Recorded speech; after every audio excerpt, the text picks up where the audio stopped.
네, 안녕하세요. 저번 시간에 또 강의 시작하도록 하겠습니다. 교재 50페이지입니다. 50페이지. 저번 시간까지는 양도세 과세대상 자산에 대해서 알아봤고요. 이번 시간에는 양도 또는 취득의 시기, 시점을 알아보는 거예요.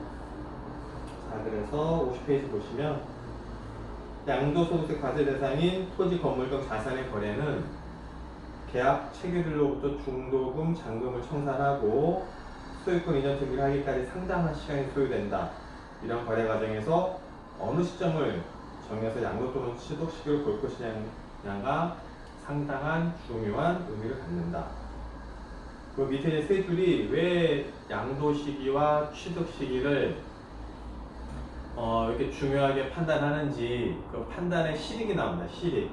이는 양도소득 귀속연도 올해 뭐 2020년에 팔았냐 뭐 19년에 팔았냐 귀속연도 양도 차이 장기보유 특별공제 줄임말로 장특공제라고 합니다. 장특공제 세율 적용 등 과세표준 계산 시 중요한 기준 시기가 되면 물론 각종 비과세 감면 그 다음에 뭐 이런 등등의 영향을 미치기 때문에 굉장히 중요한 거예요. 언제 취득을 했고 언제 샀고 언제 팔았는지. 그냥 명백하게 뭐 사고 파는 게 명백하면은 뭐 판단이 쉬운데 애매한 경우가 많이 있거든요. 그래서 그런 거를 법에 어느 정도 정해놨는데요. 거기서 이제 하나하나씩 살펴보도록 하겠습니다. 그러면 50페이지 1번 매매 등 일반적인 거래 양도소득세 과세 대상 자산의 유상양도 중 일반적인 거래 유형은 매매에 의한 유상양도이다. 매매, 뭐 아파트를 사고 팔고 하는 그런 거요. 민법상 매매에 의한 물권 변동의 효과는 법률행위에 따른 소유권 이전 등기가 종료된 때로 보고 있으나 소득세법은 민법의 등기 규정과는 별도로 거래대금의 청산 여부로 양도 또는 취득 시에 관한 규정을 적용하고 있다. 자, 이게 무슨 말이냐면요.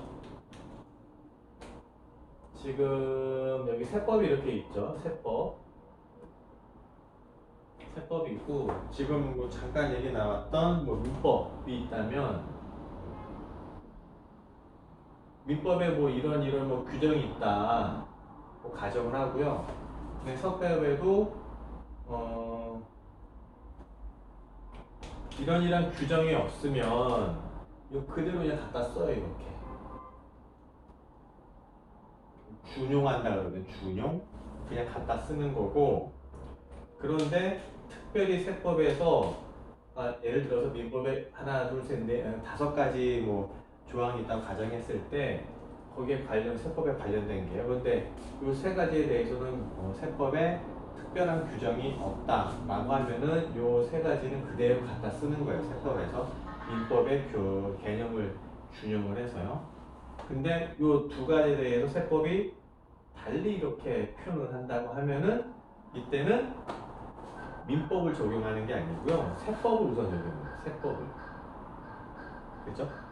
그런 원리가 지금 50페이지 1번 제가 방금 읽었던 그 내용이 숨어 있는 거예요. 이게요.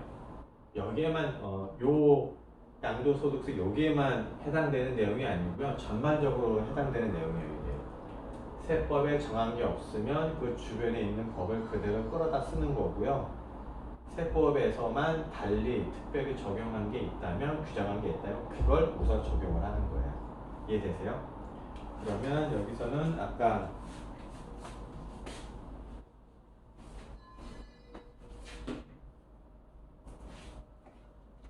자 보시면 A가 B한테 아파트를 팔아요. 그죠? 예를 들어서 그러면은 계약금 예를 들어서 1월 1일 중도금 1월 1일 그 다음에 잔금 2월 1일 잔금 3월 1일날 했다고 해봅시다. 가정을 하는 거예요. 그러면 민법적으로는 어떻게 되죠? 계약서 쓰고 계약금 받고 중도금 받고 잔금 받으면 끝나나요? 매매가 양도가 그게 아니고 여기 뭐라고 나왔냐면은 매매에 의한 물권 변동의 효과. 물권 변동의 효과는 어떻게 된다고요? 물권이 뭐라 했어요? 물권. 아까 말씀드렸던 뭐 점유권, 뭐 소유권, 용익물권, 제한물권 그런 게 있잖아요. 그런 게 다 물권이에요. 물권. 소유권, 점유권, 용익물권, 제한물권. 용익물권에는 지상지역 전세권, 제한물권, 유치실권, 저당권 하여튼 이제 8가지 물권이 있는데 그 물권의 변동의 효과가 제대로 나타나려면 공시의 원칙에 따라 등기를 해야 돼요. 등기. 그래서 소유권 등기를 소유권 이전 등기를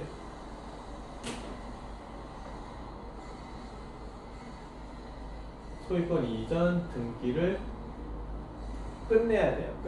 맞춰야 돼요. 그걸 갖다가 법률용어로 경료라고 그래요. 경료. 마무리했다. 그런 말이거든요.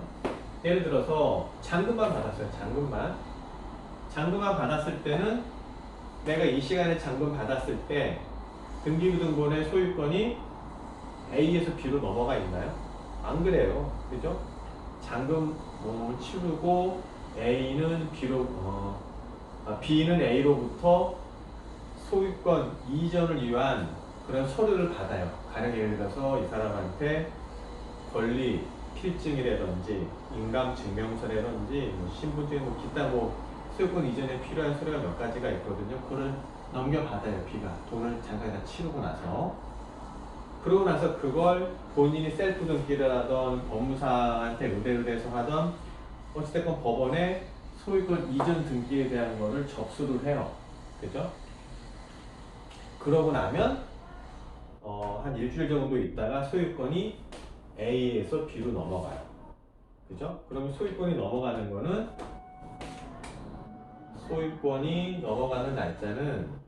소유권이 이전이 경료되는 날짜는 한 일주일 정도로 가정을 하면 3월 8 정도가 됩니다. 3월 8일. 이해되세요? 그러니까 민법의 견지에서 봤을 때는 이런 양도가 완료가 되는 경우, 전체적으로 완료가 되는 거는 이건 물권 변동, 즉 계약에 따른 물권 변동, 즉 소유권 이전 등기가 완료되는 거는 경료되는 시점 3월 8일인 거야. 3월 8일. 그죠? 이게 민법의 개념이고, 그런데 세법은 아까 제가 전체적인 그런 논리를 말씀드렸던 것처럼 민법에는 이렇게 돼 있지만 민법과 달리 세법이 규정을 한다면 세법대로 따라가는 거예요.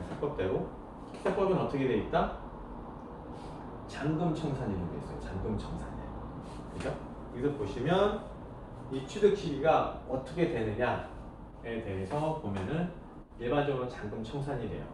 여기 50페이지 1번에다가 이걸 뭘 써놓으시냐면은 이게 대원칙이에요. 빠른 날 해갖고 잔금청산일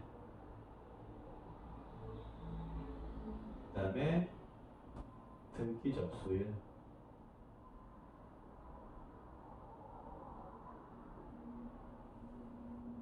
이게 일반 원칙이에요. 이게 세법이에요. 세법. 이건 세법. 요거는 민법 기준, 세법 기준.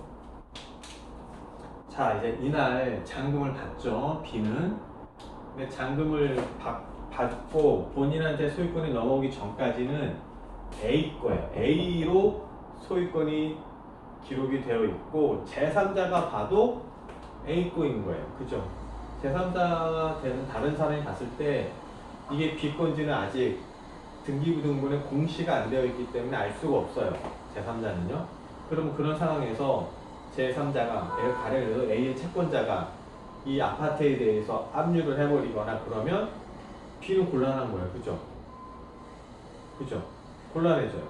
그렇기 때문에 B는 잔금을 치르고 나서 일반적으로는 바로 그날 등기를 접수를 해요. 그죠? 바로 접수를 해요. 그죠? 그게 일반적인데 만약에 예를 들어서 잔금 치른 날이 3월 1일인데 3월 1일 날 아침 한 10시 아침 10시 정도 만나갖고 뭐 그냥 이래저래 뭐 다 이렇게 하면은 오후에 접수할 수 있겠죠. 서류 받고 돈 이렇게 하면은요. 근데 이제 뭐 사정이 생겨서 이날이 평일이고 그런데 뭐 한쪽이 뭐 직장인이고 뭐 그러면은 시간 내기도 어렵고 뭐 그렇다고 하면은 뭐 회사에서 나오는 시간이 뭐 어떻게 해보니까 한 오후 5시다. 그죠? 그리고 뭐 대금 치료하고 하면은 등기소에 갈 시간이 없는 거예요. 그죠? 8시까지밖에 안 받아주니까 안 되는 거예요. 그리고 예를 들어서 이날이 3월 1일이 금요일이라고 가정을 하면, 그죠? 오후 5시면 벌써 금요일 끝났죠. 토요일 쉬는 날이죠. 일요일 쉬는 날이죠. 그러면은 3월 1일, 2일, 3일, 빨라야 3월 4일 날 등기를 접수할 수 있는 거예요. 이런 경우에는. 그죠? 그러니까 이렇게 되면 많이 딜레이가 되기 때문에 세법에서는 실질과세 원칙에 따라서 잔금 청산을 했으면 실질적으로는 소유권이 A한테 B한테, A에서 B한테 넘어간 거다, 양도가 된 거다 라고 보는 거예요. 이렇게. 그래서 이때를 보는 거고요. 가령 예를 들어서 이거는 이제 3월 4일에서 등기 접수일이 나중에 되는 경우를 통상적으로 많이 발생하더라도 이게 더 많이 발생하기 때문에 이렇게 말씀드린 거고, 가령 예를 들어서 이럴 수도 있어요. 이 사람이 이 B라는 사람의 대금을 그냥 빨리 치는 거예요. 그냥 빨리. 대금을 빨리 치는 게 아니라 잔금 청산 이때 하는데 이 사람이 그냥 소유권을 빨리 넘겨준 거예요. 왜? 예를 들어서 B가 빨리 어떤 대출을 받아야 된다. 뭐가 좀 필요하다. 이 소위 아파트에 대한 소유권이 B한테 좀 며칠에도 빨리 넘어오면은 그 사이에 B가 뭐 활용할 수 있는 뭐가 생긴 거예요. 대출을 받았는지 뭐 이렇게요. 그러면은 A 입장에서는 본인의 소유권이 그러면 넘어가면 잔금을 받기 전에 넘기는 건 좀 부담스럽잖아요. 그럼 이 쌍방안에 어떤 또 다른 별도 계약을 해요. 그렇게 해서 A의 위험을 낮추고 이렇게 주면, 그렇게 되면 어떻게 먼저 해야 되죠? 등기 접수가 빠를 수 있죠. 등기 접수가. 그죠? 그때는 등기 접수가 돼요. 그래서 만약 3월 1일이 아니라 뭐 한 2월 20날 정도쯤에 등기를 먼저 B한테 넘겼다. 하면 그렇게 되는 거예요. 이해돼요? 예를 들어서 뭐 이제 이 사람이 뭐 다주택자에 걸려갖고 뭐 몇 월 며칠까지 팔아야지만이 중과세율 해서 뭐 피할 수 있다 라고 하면은 뭐 B 입장에서는 뭐 3월 1일 날 서로 이제 소유권 주고받고 잔금 치료에 뭐 느긋한데 A 입장에서는 그냥 빨리 넘길 수도 있거든요. 여러 가지 경우가 발생할 수 있기 때문에 원칙은 이렇게 되는 거예요. 잔금 청산일과 등기 접수일 중 빠른 날, 이게 원칙입니다. 이게 원칙. 이렇게 알아두시고 나머지를 하나씩 보시면 돼요. 자, 그러면은 양가로 1번 대금 청산일이 분명한 경우 반갑 1번 원칙. 자산의 양도 차익을 계산할 때 그 취득 시기, 양도 시기는 대금을 청산한 날이 분명하지 않은 경우 등을 제외하고는 해당 자산의 잔금 청산일, 대금 청산일을 기준으로 한다. 각주 5번에 보시면 잔금 청산일과 잔금 지급 약정일이 다른 경우, 매매계약서 등에 기재된 잔금 지급 약정일보다 앞당겨 잔금을 받거나 늦게 받는 경우로는 실제로 받는 날이에요. 실제로. 그죠? 실제로 받는 날이에요. 왜? 실질과세 원칙이기 때문에. 하시고, 다시 위로 올라가서 각주 5번 그 다음에 이 경우 자산의 대금에는 해당 자산의 양도에 대한 양도소득세 및 양도소득세 부가세액을 양수자가 부담하려 한 경우에는 양도소득세 및 양도소득세 부가세액은 제외한다. 각주 밑에 6을 보면 이 경우 양도자의 양도 실질 가액은 매매대금에 양수자가 부담하기로 한 양도세 및 이거를 포함하는 가액이 되어야 된다. 이게 무슨 말이냐면요.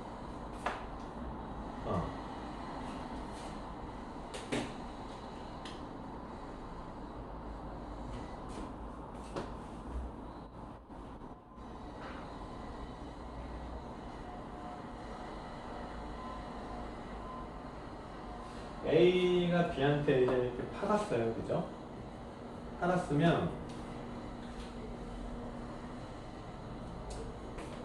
이 아파트를 B가 굉장히 사고 싶었던 거예요. 굉장히. 아파트라면 아파트보다는 토지라고 해봅시다. 토지. 토지는 이런 일이 좀 많이 발생을 합니다. B가 이 토지를 굉장히 사고 싶었던 거예요. 그래갖고 A랑 어떻게 이제 계약을 어렵사리 해서 계약이 된 거예요. 근데 A 입장에서는 팔고 싶지 않았던 토지인데 워낙 B가 이제 부탁을 하고 예언을 하고 하니까 팔았어요. 근데 조건을 붙이죠. 이렇게 내가 파는데 세금 나온다, 세금. 뭐 세금이나 부대비용이 나온다. 그러면은 어떻게 네가 다 떠안아라. 그렇게 되는 거예요. 그렇게 됐을 때는 어떻게 양도가액은 어떻게 되느냐는 문제죠. 부담은 예를 들어서 토지가 만약에 10억이다. 근데 세금이랑 부대비용이 만약에 한 2억이 나왔다. 가정을 하면 이 사람이 A가 실제로 받는 금액은 얼마죠? 10억이죠. 10억. 그죠? 왜? 이건 어차피 뭐 세금이 날아가니까 이 사람이 다 부담하기로 했으니까. B가 부담은 2억이 또 있어요. 근데 이랬을 때 양도가액이 얼마냐? 양도가액은 10억이에요? 12억이에요? 12억이에요? 12억?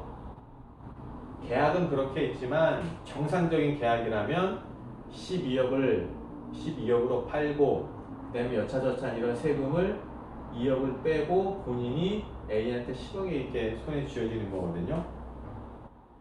그러니까 A 입장에서는 순액만 본 거고 세법은 총액이에요. 총액주의를 하는 거예요. 총액주의. 그렇게 판단하셔야 돼요. 그래서 양도가액은 12억이다. 이렇게 보시고요. 그 다음에 51페이지 가서 여기에서 대금 청산일이라 함은 원칙적으로 거래대금의 전부를 지급한다를 의미하지만 그 전부를 이행하지 않았다고 하더라도 사회통념상 거의 지급되었다고 볼만한 정도의 대금 지급이 인정될 때에는 그때를 청산일로 본다 이렇게 하는 거거든요. 이게 무슨 말이냐면 토지를 이렇게 10억으로 넘겼어요. 토지를. 그냥 계약금 한 10% 1억. 통상적인 거 말씀드릴게요. 이제 중도까지 한 5, 60% 내니까 여기 한 5억을 이렇게 줬고, 그다음에 4억 이렇게 이제 보통 이제 거래대금을 이렇게 안분을 하거든요. 일반적으로는요. 이렇게 일반적으로 잘 됐어요. 그죠? 오케이. 그래서 이제 거래가 종료됐는데 이번 이게 일반적인데 이 경우에는 좀 달리한 거예요. 어떻게 했냐면 A가 이제 B한테 토지를 팔면서 돈이 좀 급한 거예요. 그래갖고 계약금을 좀 많이 나오 그래서 이제 계약금을 한 5억 정도 줬어요. 그죠? 토지를 하지 말고 이번에는 아파트로 다시 돌아가서 예를 들어서 뭐 똑같은 돈을 하니까 그리고 중도금을 급하다는 걸 좀 빨리 줬어요. 그래서 한 4.5억을 줬어요. 그죠? 그리고 이제 0.5 이렇게 하는 거예요. 이것도 거래가 이제 계약 자체에 대해서는 쌍방간의 자유의사에 따라서 하는 거기 때문에 이 금액은 어떻게 정하든 간에 다 유효합니다. 법률적으로 문제는 없어요. 그러니까 민법적으로 아무 문제는 없어요. 계약이 다 소유권이 가고 대금만 왔다 갔다가 정확하게만 된다면 아무 문제는 없어요. 그런데 그거는 민법의 문제고 세법에서는 좀 달리 노는 게 세법의 대원칙이 뭐죠? 실질과세 원칙이에요. 실질주의. 실질과세 원칙. 여기 보면은 일반적인 경우는 잔금 때 한 40% 정도 되거든요. 40, 50% 정도. 그죠? 근데 이때 봐요. 이거 보면 5%밖에 안 되죠. 그러면 이쪽 실질과 이쪽 실질, 그러니까 이쪽 케이스랑 이쪽 케이스가 민법상 같을지는 모르겠지만 세법에서 바라봤을 때, 요 입장에서 바라봤을 때 같을 수 있겠냐는 거예요. 대부분의 소유권이 지금 여기서 봤을 때 95%가 넘어갔죠. 실질적으로는요. 그죠? 근데 이게 넘어가야 되는데 아까 말씀드린 중도금만 치르고 사정이 생겨서 이 B가 잔금 일자를 3월 1일이 아니라 한 8, 9일 확 늦춰버린 거예요. 예를 들어서 뭐 12월 뭐 30일 이렇게 늦춰버렸다면 이때 계약이 언제 종결이 됐냐 이거죠. 가령 이 B라는 사람의 아파트가 이 아파트 말고 다른 게 또 있다라고 가정을 하면 요때 잔금을 아직 안 치렀기 때문에 소유권을 아직 돌려받지 이전받지 못했죠. 그러면은 이 아파트 예를 들어 동그라미 1번 아파트라고 가정을 했을 때 동그라미 1번 아파트는 아직 비소유권으로 등기가 안 돼 있는 거예요. 근데 B가 다른 아파트 2번이 있다고 가정을 하면 잔금을 여기 때 치렀으면은 2주택자가 되는 거겠죠. 그죠? 근데 이렇게 등기가 밀리면은 아직까지는 등기상으로 2주택자가 아니에요. 그쵸? 근데 그때 이 사람이 요 몇 개월 사이에 이 집을 판다 라고 했을 때 일시적 2주택이라는 건 없다고 가정하고요. 그게 되면 이 사람은 요 기간 동안에 이 기간 동안에 1주택자가 되는 거예요. 그렇기 때문에 세금 혜택이 있거든요. 그렇게 악용이 될 수도 있단 말이에요. 근데 세법의 입장은 실질과세 원칙이기 때문에 실질적으로 다 넘어왔다 라고 보는 거예요. 그래서 이때 요 날짜에 이 사람은 2주택자가 되는 거예요. 1번과 2번. 그죠? 이해되세요? 그렇게 판단하는 거예요. 그래서 사회통념상 거의 지급되었다고 보는 거는 판례 입장인데 90% 내지 아니 90% 이상 정도의 대금이 상대방한테 넘어갔다면 소유권은 이전됐다고 봅니다. 판례 입장이에요. 판례 입장. 비록 민법에서는 잔금을 치르고 소유권이 격려가 되어야지만이 물권 변동 효과가 완성이 되는데 세법에서는 이렇게 실질과세 원칙으로 해서 한 90% 이상만 대금이 치러진다면 실질적인 소유권 변동이 있다고 보는 거예요. 그러니까 좀 다르죠, 그렇죠? 민법 좀 다른 거죠. 그렇게 이해하시면 되고요. 그 다음에 반가로 2번 예외 두 번째 등기 접수일이다 이렇게 보시면 되고 양가로 2번 대금 청산일이 분명하지 않는 경우 두 번째 주 등기 등록 접수일이나 개서일로 한다. 개서라는 게 뭐냐면요. 개서.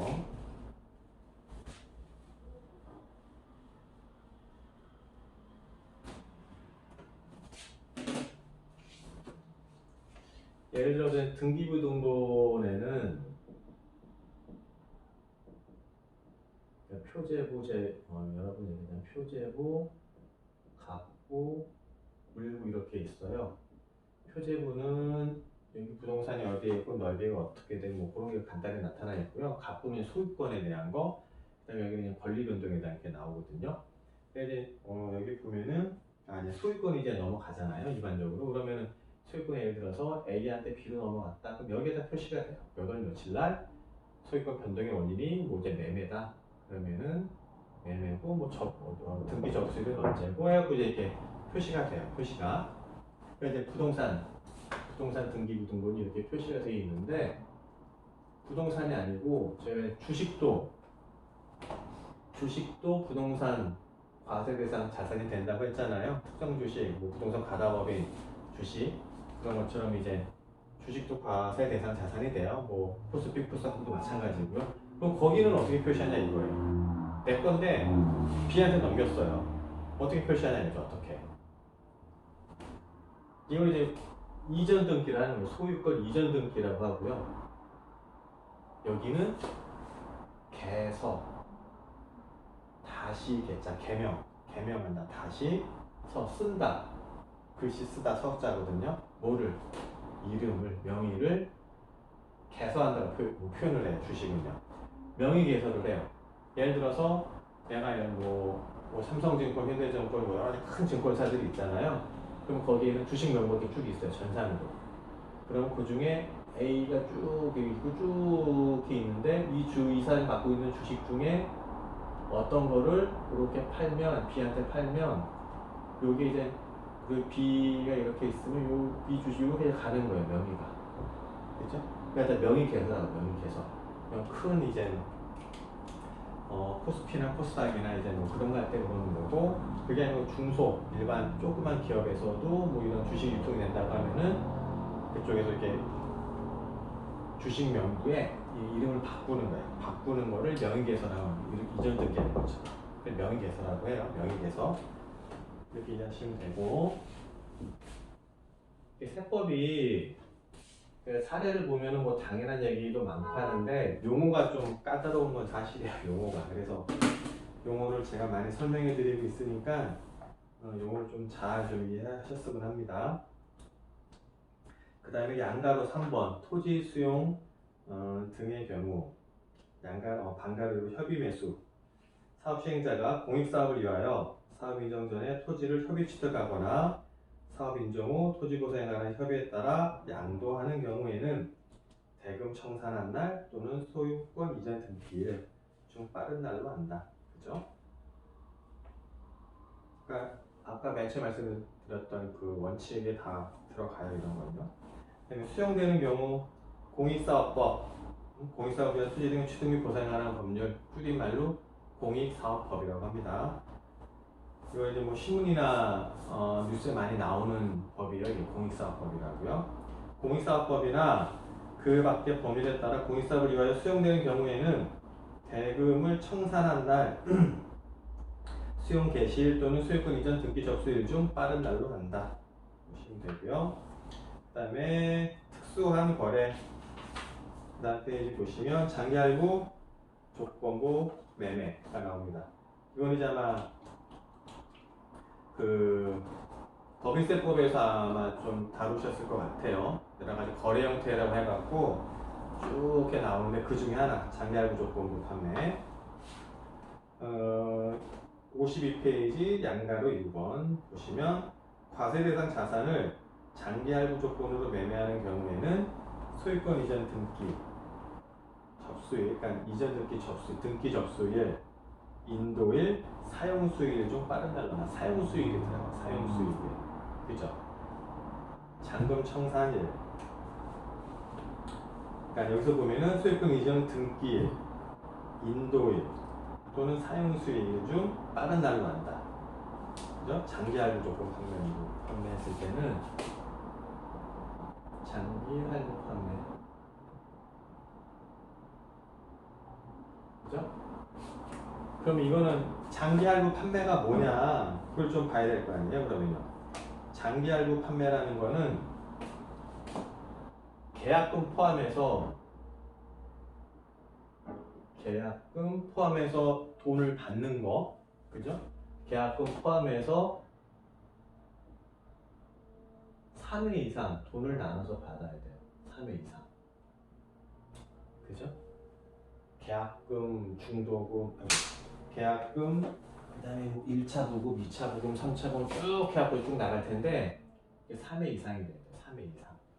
그 다음에 마지막으로 받은 날. 그죠? 마지막으로 받은 날. 여기 52페이지 보시면 1번 계약금을 제외한 해당 자산의 양도대금을 2회 이상으로 분할해 나가죠. 계약금 포함하면 3회 이상이라는 의미죠. 이렇게 이해하시면 되고, 그 다음에 동그라미로 양도하는 자산의 소유권 이전 등기 접수일, 인도일자 사용수일은 빠른 날의 다음 날로부터, 그죠? 일단 뭔가 소유권이 이전됐다는 거를 객관적으로 인식할 수 있는 날로부터, 그죠? 마지막으로 받는 날까지, 마지막 날 잔금이 완료되는 마지막, 그때까지 기간이 얼마? 1년 이상이어야 돼요. 1년 이상. 이해되세요? 장기할부 판매. 장기할부 조건부 판매, 장기할부 판매인데 이게 여러 가지 법인세법에서 여러 가지 이제 그 세무조정이나 손익기소시 여러 가지 쟁점이 많아요. 이게요. 어찌됐건 장기할부 판매는 계약금을 포함해서 3회 이상 있어야 되고, 하여튼 어찌됐건 소유권이 이렇게 넘어갔다. 라고 보는 날로부터 해서 마지막 잔금까지는 1년 이상이 되죠. 1년 이상. 계약금부터가 아니에요. 마지막 그 금액, 이게 되게 중요합니다. 마지막으로부터 1년 이상이 돼야 된다. 그래야지만이 장기할부 판매가 되는 거고요. 그럴 때는 인도일, 사용수일 이런 거보다 접수일, 인도일 또는 사용수일 중 빠른 날을 시기로 한다. 양도시기나 취득시기로 한다. 하시면 되고요.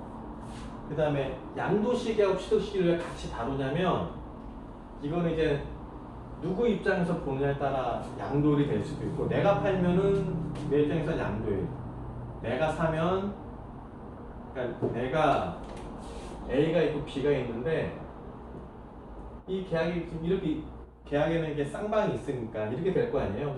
만약에 뭐 1월 1일 날 팔았다면 이 사람 입장에서 양도일이 될 거고, 이 사람 입장에서는 뭐 취득이 될 거니까, 그래서 양도일과 양도시기와 취득시기를 같이 다루는 거예요. 같이.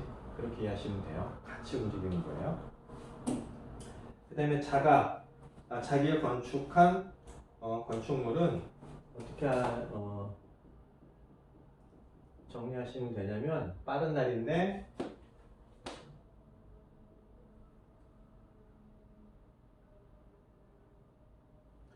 임시 승인,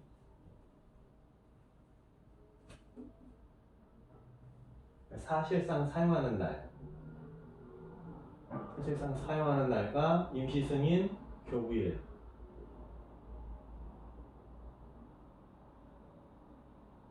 일 중 빠른 날을 양도시기 아니면 취득시기로 봅니다. 이렇게만 정리해 놓으시면 돼요. 교부일, 사용이라도 교부일. 그 다음에 밑에 양가로 3번은 패스하고요. 그러면 좀 잠시 쉬었다가 그 다음 또 이제 뭐 상속 또는 뭐 이런 거 관련해 또 이제 알아보도록 하겠습니다. 네, 잠깐 쉬었다 하겠습니다.